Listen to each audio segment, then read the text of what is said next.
बिस्मिल्लाहिर्रहमानिर्रहीम अस्सलाम वालेकुम। क्या हाल चाल है आपके? आई होप सो सब खैरियत से होंगे, ठीक ठाक हों। कैसे हुए आप सबके मिड टर्म के एग्ज़ाम्स? आई होप सो सब स्टूडेंट्स के बहुत अच्छे हुए हों, उससे ज़्यादा अच्छा जो है वो आप सबका रिज़ल्ट आए। अच्छा, कुछ स्टूडेंट्स के जिन्होंने मिस किया था मिड टर्म का एग्ज़ाम या उनका कोई भी सब्जेक्ट जो है वो मिस हो गया था, उन्होंने रीस्केड्यूल पेपर किए थे। कुछ स्टूडेंट्स के जो हैं वो ईद से पहले पेपर्स जो है रीस्केड्यूल हो गए हैं, इनको ईद से पहले डेट्स मिल गई हैं। कुछ स्टूडेंट्स को ईद के बाद मिली हैं और वो ये पूछ रहे थे कि क्या हमारा जो रिज़ल्ट है वो सेम एक ही डेट पे आएगा? तो आप सबका रिज़ल्ट जो है वो सेम ही आता है। जो रीस्केड्यूल जिनके पेपर्स होते हैं उनका भी, और जो दूसरे पेपर्स देते हैं रेगुलर उनका भी, क्योंकि रिज़ल्ट जो है वो इतनी जल्दी आता नहीं है। और जिनके रीस्केड्यूल होते हैं उनके भी उसी डेट पे आते हैं, और जिनके रेगुलर एग्ज़ाम्स जो होते हैं उनका भी उसी डेट को रिज़ल्ट आता है। तो आपने ये टेंशन नहीं लेनी, आप सबका जो है रिज़ल्ट वो सेम एक साथ ही आएगा, ठीक है? क्योंकि ईद के डेज़ आ गए थे बीच में, इसलिए उन्होंने जो है कुछ स्टूडेंट्स की जो डेट्स थी वो ईद के बाद उन्हें दी हैं, ताकि वो उसमें जो अपना रीस्केड्यूल पेपर्स थे वो अपना तब पेपर्स दे लें। अच्छा, सेकंड ये है कि बहुत सारे स्टूडेंट्स ये पूछ रहे थे कि मिड टर्म एग्ज़ाम्स का क्राइटेरिया क्या है, पासिंग क्राइटेरिया क्या है?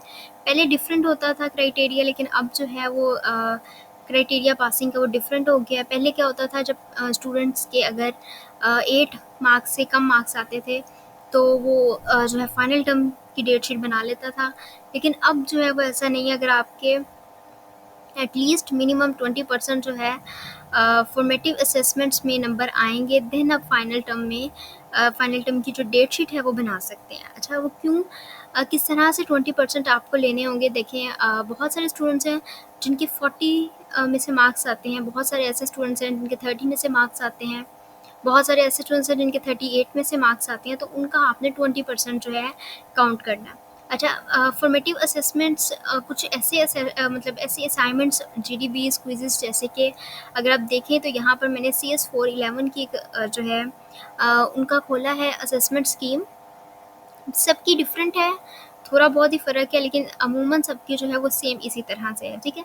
अब असाइनमेंट अगर आप देखें तो असाइनमेंट के 10 मार्क्स जो हैं वो काउंट हो रहे हैं, और अगर आप क्विज़ेस देखें तो उसके जस्ट 5 मार्क्स काउंट हो रहे हैं, और अगर आप फाइनल टर्म देखें तो उसके 60 हैं। अगर आप जो है मिड टर्म देखें तो उसके 20% हैं, जीडीपी देखें तो उसका 5% है। अब देखें, इसको देखते हुए हमेशा जो, अच्छा, बहुत सारे स्टूडेंट्स ये पूछ रहे थे कि रिज़ल्ट कब है? तो जो आपका रिज़ल्ट है, जैसे कि पहले क्या था, डेट्स जो थी, ये जैसे कि मैंने पहले का एक स्क्रीनशॉट लिया था, वहाँ पर मिड टर्म रिज़ल्ट की डेट शो हो रही थी 2023 मिड टर्म रिज़ल्ट, और यहाँ पर 13 जुलाई था, ठीक है? मिड टर्म रिज़ल्ट जो है वो 13 जुलाई को अनाउंसमेंट होगी, इसका इन्होंने यहाँ पर अपने एकेडमिक कैलेंडर में बताया। लेकिन अगर आप अब एकेडमिक कैलेंडर देखें तो उन्होंने यहाँ पर मिड टर्म एग्ज़ाम्स की रिज़ल्ट की कोई डेट इशू नहीं की। जो उन्होंने इशू की थी वो भी यहाँ से रिमूव कर दी गई है। तो यानी इसका मतलब है कि 13 जुलाई को आपका जो रिज़ल्ट है वो अनाउंस नहीं होगा। अच्छा, अमूमन ऐसे होता है, पिछली बार भी सेम इसी तरह से हुआ था, जब फाइनल टर्म की हमने डेट शीट बनानी थी तो उससे तकरीबन कोई 5-6 डेज़ पहले रिज़ल्ट आया था। वो इस तरह से क्योंकि कुछ असाइनमेंट्स, जीडीबीज़ और क्विज़ जो होते हैं वो हमारे फाइनल टर्म में भी इंक्लूड होते हैं, ठीक है? यानी हमें फाइनल टर्म में भी असाइनमेंट्स, जीडीबीज़ और क्विज़ेस करने होते हैं।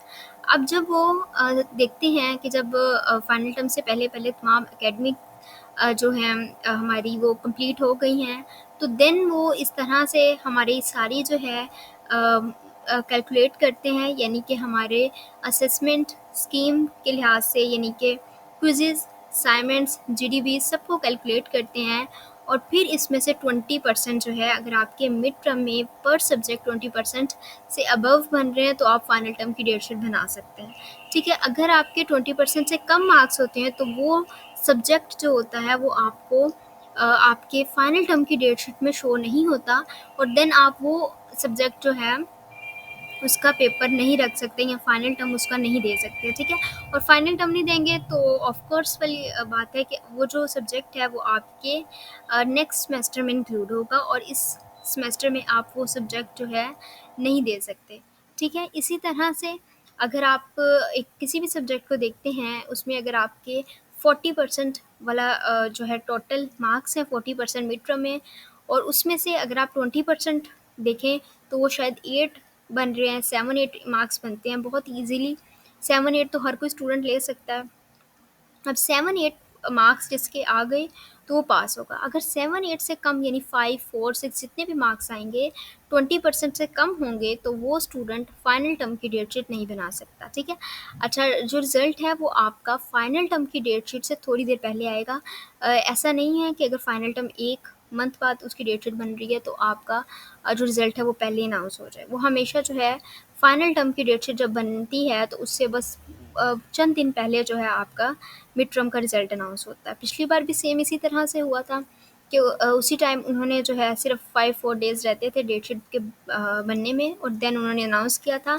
और ताकि जो जितनी भी हमारी एकेडमिक एक्टिविटीज़ वगैरह हैं वो सारी काउंट करके उसको कैलकुलेट करके देन वो देखें कि कौन सा स्टूडेंट है जिस सब्जेक्ट में वो जो है नेक्स्ट फाइनल टर्म की डेट शीट बना सकता है, ठीक है? जो स्टूडेंट जो है बना सकते थे यानी जिनके जिनके जो है असाइनमेंट्स, जीडीबीज़ और क्विज़ेस में अच्छे मार्क्स थे, यानी 20% मार्क्स थे, अच्छे भी नहीं 20% मार्क्स लेने हैं जस्ट, कोई इतना मुश्किल नहीं है 20% मार्क्स लेना, ईज़िली हर स्टूडेंट जो है वो 20% मार्क्स ईज़िली गेन कर सकता है, ठीक है? जिनके 20% मार्क्स थे उनके जो है फाइनल टर्म की डेट शीट के लिए वो सब्जेक्ट्स जो थे वो डेट शीट में इंक्लूड थे और जिन्हों के 20% से कम मार्क्स थे तो वो सब्जेक्ट्स जो थे वो फाइनल टर्म की डेट शीट में इंक्लूड नहीं थे। बहुत सारे स्टूडेंट्स का ऐसा हुआ है देन उन्होंने नेक्स्ट सेमेस्टर में वो सब्जेक्ट जो है अपने नेक्स्ट सेमेस्टर में वो सब्जेक्ट्स जो हैं वो रखे और देन उनको उनके जो है वो पेपर्स दिए, ठीक है? तो इस तरह से आपका क्राइटेरिया पासिंग क्राइटेरिया निकलता है कि आपके जो है सबसे पहले तो मिड टर्म के पेपर को देखते हैं, देन आपकी एकेडमिक एक्टिविटीज़ को देखते हैं, फिर दोनों को मिला के 20% मार्क्स लेना आपके लिए ज़रूरी होता है और फिर फाइनल टर्म जो है 60% मार्क्स इंक्लूड किए जाते हैं फाइनल टर्म में। तो अगर आपके 20% मार्क्स आते हैं और अच्छा सीजीपीए लेना चाहते हैं लेकिन 20% मार्क्स हैं या फिर 21% है तो या 22 हैं, जितने भी थोड़े बहुत हैं, ज़्यादा नहीं मार्क्स आए आपके मिड टर्म में, तो आपको फाइनल टर्म में अच्छी प्रिपरेशन करनी पड़ेगी ताकि आपके 60% मार्क्स भी ईज़िली आ जाएँ और आपका जो सीजीपीए है या उस सब्जेक्ट की जो परसेंटेज है वो अच्छी बन जाए, ठीक है? कोई मुश्किल नहीं है, इस फाइनल टर्म में इंशाल्लाह बहुत अच्छे मार्क्स आ जाते हैं क्योंकि उसमें हमारे पास एमसीक्यूज़ बहुत ज़्यादा होते हैं और एमसीक्यूज़ मोस्टली रिपीटेड एमसीक्यूज़ होते हैं और बहुत ईज़ी एमसीक्यूज़ आते हैं फाइनल टर्म में as compare to mid term. Mid term में थोड़े बहुत जो है वो मार्क्सेस बहुत ज़्यादा थोड़े से मुश्किल करके देते हैं लेकिन फाइनल टर्म में बहुत ईज़िली मार्क्स भी हो जाते हैं। अगर आप फाइनल मिड टर्म में पास हैं, आपके 20% से अबव मार्क्स हैं, तो फिर आप फाइनल टर्म की भी डेट शीट बना सकते हैं और अच्छे मार्क्स भी हर सब्जेक्ट में अच्छा सीजीपीए भी ले सकते हैं, ठीक है? और जो रिज़ल्ट है वो आपके फाइनल टर्म की डेट शीट से चंद रोज़ पहले आएगा। पहले इन्होंने 13 जुलाई जो कहा था लेकिन 13 जुलाई को देन जो था वो डेट थी वो इन्होंने यहाँ से ख़त्म कर दी है। जो मिड टर्म एग्ज़ाम्स के रिज़ल्ट की डेट थी जस्ट यहाँ पर मिड टर्म एग्ज़ाम आ रहा है 10 June and then Eid ul Azha holidays है, ठीक है? उसके बाद इंडिपेंडेंस डे आ गया, फाइनल टर्म एग्ज़ाम्स का बता रहे हैं 15 अगस्त को जो है फाइनल टर्म एग्ज़ाम है और उसके बाद रिज़ल्ट अनाउंसमेंट 14 सितंबर है, ठीक है? ये देखिए फाइनल टर्म की रिज़ल्ट अनाउंसमेंट भी यहाँ पर बता रहे होते हैं लेकिन जैसे ही हम फाइनल टर्म के एग्ज़ाम्स देते हैं तो यहाँ से ये भी रिमूव हो जाएगी, ठीक है? क्योंकि वो उनको खुद नहीं पता कि जो है स्पेसिफिक डेट कौन सी है और कब ये लोग रिज़ल्ट अनाउंस करेंगे, ठीक है? तो मे बी कि डेट शीट बनने से फाइनल टर्म की डेट शीट बनने से चंद रोज़ पहले आपका रिज़ल्ट आए ताकि आपके सारी एकेडमिक एक्टिविटीज़ के नंबर्स भी आ जाएँ, उसके कैलकुलेट भी हो जाए और जो स्टूडेंट एलिजिबल हों फाइनल टर्म की डेट शीट बनाने के लिए उनके वो सब्जेक्ट्स जो हैं उनकी डेट शीट में शो हों, ठीक है? आई होप सो कि आपको वीडियो पसंद आई होगी। अगर आपको वीडियो पसंद आई है तो चैनल को ज़रूर सब्सक्राइब कर दीजिएगा और वीडियो को मस्ट लाइक कर दीजिएगा और बेल आइकन को भी क्लिक कर दीजिएगा ताकि आने वाली तमाम वीडियोस का नोटिफिकेशन भी आपको मिल जाए और आई होप सो कि आपके मिड टर्म एग्ज़ाम्स में बहुत अच्छे मार्क्स आएँ। सब स्टूडेंट्स के बहुत अच्छे मार्क्स हैं और सबका बहुत अच्छा सीजीपीए रहे और अच्छे परसेंटेज में पास हो। इंशाल्लाह आमीन। बहुत शुक्रिया। जज़ाकल्लाह। अल्लाह हाफ़िज़।